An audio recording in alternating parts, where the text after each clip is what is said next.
কপাল যেহেতু খারাপ, তাহলে মন খারাপ করে লাভ কি? কষ্টটাই যখন নিঃসঙ্গী, তাহলে আফসোস করাটা বোকামি।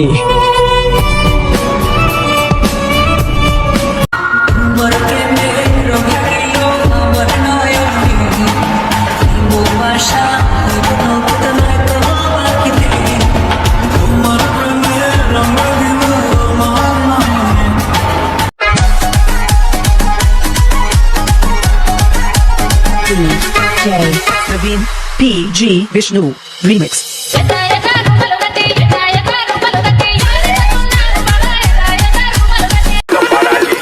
আমি বুঝি না এত মায়া তোমার পিছে ঘুরে কেমনে? কি দেখাও, রূপ না অন্য কিছু? Ella quiere